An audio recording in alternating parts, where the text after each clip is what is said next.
We're going to have Jack come up in a minute to talk about the trophy game, but I want to paint a little bit of a picture.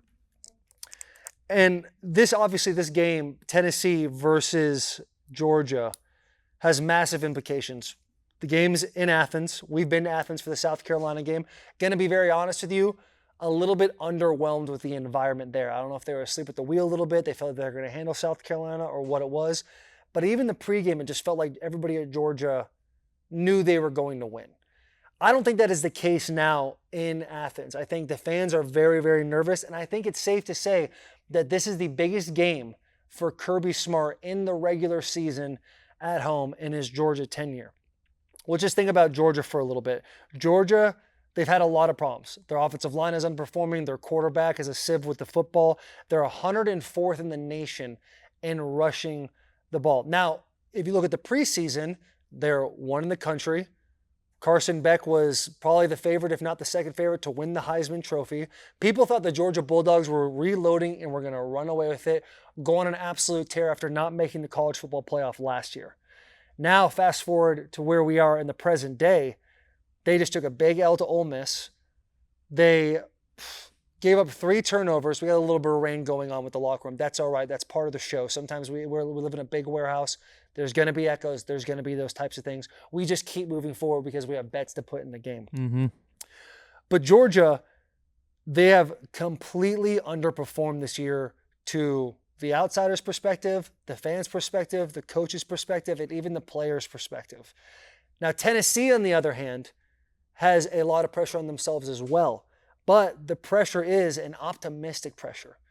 If you're the Tennessee Volunteers and you remember the times of Peyton Manning and being great in the 90s, you are now a team that is knocking on the door of SEC dominance. People want to talk about it's just different in the SEC. I'm going to put away the fact that Michigan won the national championship last year. The Big Ten is the reigning national champion. We're talking about the SEC right now.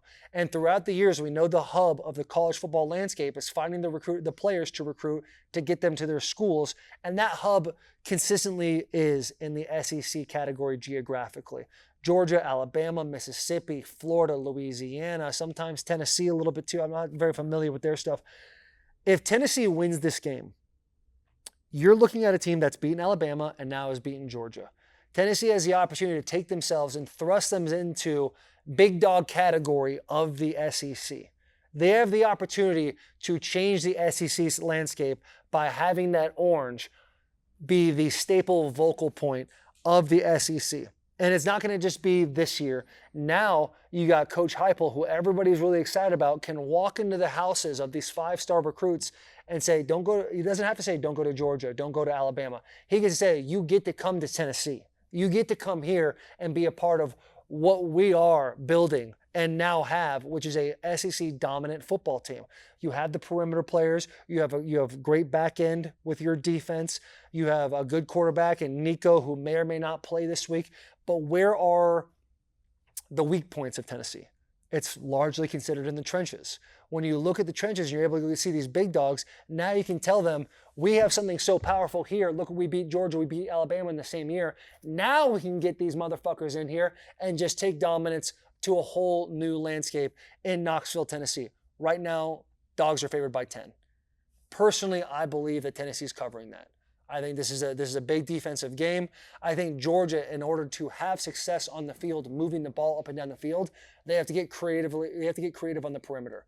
This isn't, walk on Stetson Bennett, nicknamed the mailman, being able to sit there and lean on an offensive line and a strong run game, take over time of possession, and grind you into the dirt for 4 quarters of football. That Georgia is kind of like, they're in the corner a little bit. They're having a little bit of an identity crisis. You got a kid, Jake Pope, who is celebrating with Ole Miss fans after Ole Miss storms the field and Georgia wins. Now I know Kirby Smart's already talked about it.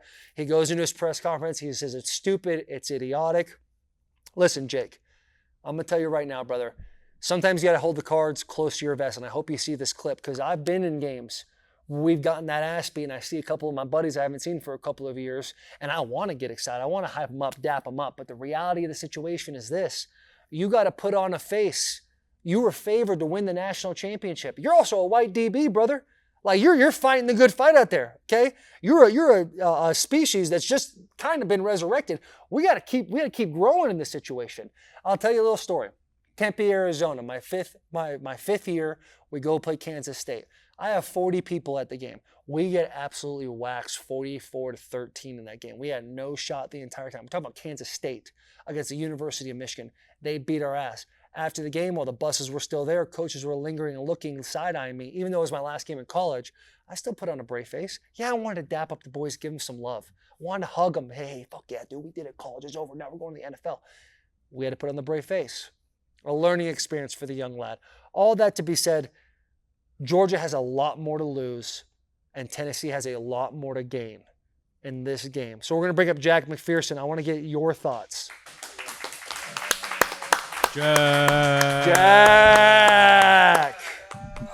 Jack, welcome to the show. Welcome to the locker room. Feels good to be on the program. Do you want to tell the people about yourself a little bit? Yeah, Jack McPherson. I'm a Tennessee Volunteers graduate. I graduated in 2017. I've been working with Bussin for about 5 years now. First time on the set, so it feels good. Thanks for having me on. Yeah. I want to hit on something you said about Jake Pope, that poor safety from Georgia. I don't know exactly what happened, if that was a nervous intention thing where he was just trying to get out of harm's way because Ole Miss's players are storming the field, the fans are storming the field, and he's just trying to make sure he's just not caught in the crosshairs. What it comes down to, though, is bad coaching. If your head coach is publicly calling you an idiot, that's bad ball. Doesn't matter what happened. Do I agree that Jake Pope should have been celebrating? Absolutely not. That's horrendous. But you got to lead from the front. I know Kirby Smart has since come out and apologized. But still, you're going to call one of your kids an idiot who's just a young, 19-year-old kid just trying to make his way in this world. You got to lead from the front. But let's go ahead and go over the keys to success. Do you want to break that down a little bit? So you're saying the coach is the issue. Yeah, I think anyone would agree with that. Okay. You shouldn't be calling a kid an idiot no matter what he does. That starts in the locker room. It starts with your culture. It starts with what should we do in these moments of adversity? Do we blame other kids? Do we call them idiots? I don't know. I don't see Heupel doing it. But again, let's move on from last week. Let's move on to this week. Spoken like a true volunteer. I love it. You go Vols. So I think the keys to success, you've already hit it on it a little bit. It's going to be a big defensive game. Both sides of the offensive balls for Georgia and Tennessee are struggling right now. Carson Beck, the obvious, thrown a lot of picks. In the last 3 games, he's thrown 9 interceptions. Can't have that, obviously. But equally to UGA's struggles with quarterback and offensive issues, Tennessee has their own to work through. Nico Iamaleava might not be playing this year. We're a little scared. This week. We're a little scared because it's concussion protocol situation, so we don't know how long that could last. We see it with Tua. We've seen it with so many players nowadays. So if in the case he's not playing, we have Gaston Moore, who's a redshirt sophomore, played, I think, 5 games now total. The first snap he plays this season was against Alabama. We all saw how that went. Immediately throws a pick. But this past week, got to give him credit, though, trying to push it down the field. Yeah, he threw it out there. So, I do like it. Hated the pick. I was in hell a little bit during that moment in time. But this past week against Mississippi State, when his number was called up, he came in, he delivered. So in the off chance that Nico is sitting, I still think I have belief in him. The other keys, though, is Dylan Sampson, our star running back. He is currently tied for the single season all-time touchdown scoring record in college football ever. Gotta get him in. Tied up with our boy Derrick Henry, friend of the show. But also Deontay Thornton, our star wide receiver. All 3 of these guys battling injuries. Small ones, but enough to make you very concerned, especially when our main issues are on offense right now. But if you look at Georgia, I've got a few stats. Go ahead. So obviously the spread is, I believe it's 10.5 on DraftKings right now. The over-under is 48. But Georgia right now is 7-0 in the last 7 matchups against Tennessee. The last matchup that Tennessee won, I was actually a witness to in Athens, Georgia, and it was Josh Dobbs' Hail Mary, which was a beautiful time for me as a college student. To see Georgia, especially an SEC rival, lose in such a high-caliber game, you can't beat that. But Vols right now are posted as the 4th highest Havoc rating in the college football realm.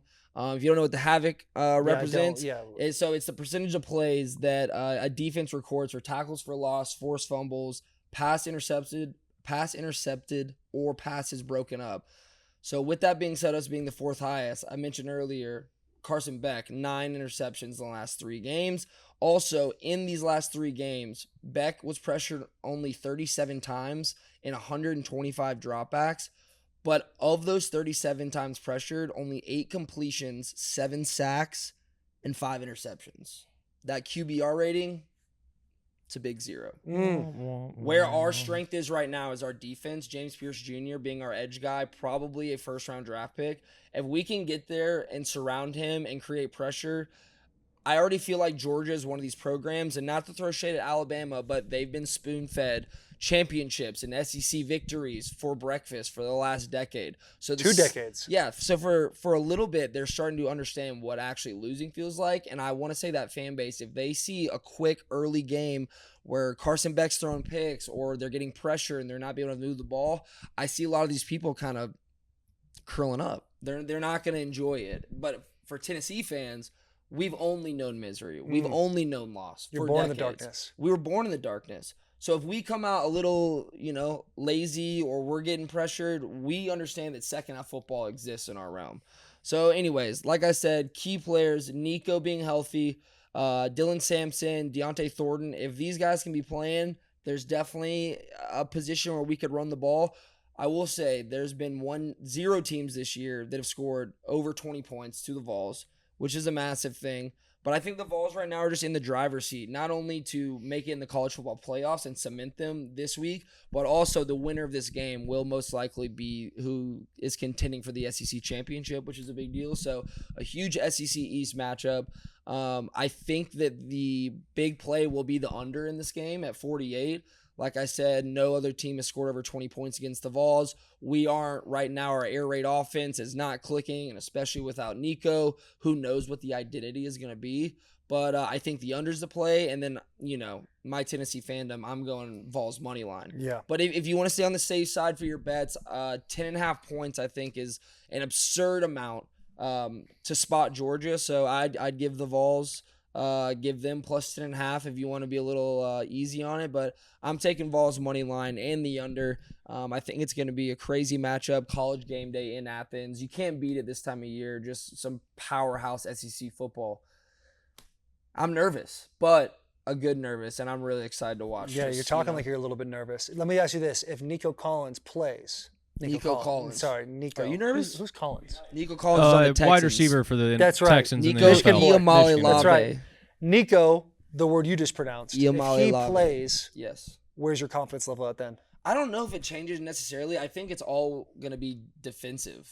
I think it's going to be a huge defensive game. If we can just control the ball, our run game is so important and so powerful right now that if we can just control the clock and then let our defense kind of do the rest, I'm not too nervous. I'm more nervous about the fact that who did Georgia lose to earlier in this? Their 2 losses are to Alabama and Ole Miss. Yeah, so after Alabama, they went and they played Texas, I believe, the week following, and they took care of business. I'm nervous they get the win versus Ole Miss, and then they get the stuff together in the locker room, and then they have more of a point to prove. I'm always nervous about that bounce-back game. Mm-hmm. I'm not necessarily nervous about the matchup, more as them coming off of a tough loss in Oxford. So with that being said, I still think the Vols are, coached better. I think that we're going to come out. We are 2-1 against the spread on the road. Georgia is 1-4 against the spread at home this year. There's some stats there that are looking like the Vols are going to definitely give them a lot of trouble. And you talk about the bounce back, that the pressure that the Georgia Bulldogs have in themselves, we talked about before you came up, is palpable. And when you lose to Alabama and you bounce back against Texas the way you do, you lose again. It's like, are you going to have the same kind of bounce back? It usually doesn't work that way where you bounce back multiple times in a football season. Usually you right the ship and then you just get full steam ahead. And they've proven the opposite way with the Ole Miss last week. I think if we punch them in the mouth, they know that their season is coming to a close. There's no chance a 3-loss team is getting in the college football playoff. Georgia could be the one that they would try and sneak in. But they're not going to do that. They're going to lose their opportunity to go to the SEC championship. So there's just a lot on the line for both teams, but I do think it's much more important that Georgia wins than the Vols do. I agree with that. I think if Georgia loses this game, their hopes of the playoffs are done. Yeah. If Tennessee loses this game, there's still a roadmap to allow that to happen. There's a path, but it's still scary. But I think the Vols Much less scary. They're gonna run off that energy of this is going to end Georgia's season, and nothing would make Tennessee fans or players happier than to put them in the dirt. So I agree. I think that's where we're at. Tennessee Volunteers by 1,000,000. VFL. Jack McPherson, thank you Thanks. so much for joining Appreciate the show. it. Let's give a loud applause for Jack. Jack! Outstanding work. I was just going to take Tennessee plus 10. I love the under move. I love the under. You talked me into that right there. I like the under. So give me Tennessee plus 10, and then I'll also take under 48.5 points. I would love for the Volunteers to win this. When I got to Tennessee in 2014, I had to go through the little process of living in SEC world and had to figure out who my teams are going to be. Obviously, Bussin With The Boys has helped a lot with that, going to these different colleges. Love LSU. I'm a big fan of LSU. But I think Tennessee, that's my number one SEC team, so hoping for the best for them this weekend against the Georgia Bulldogs.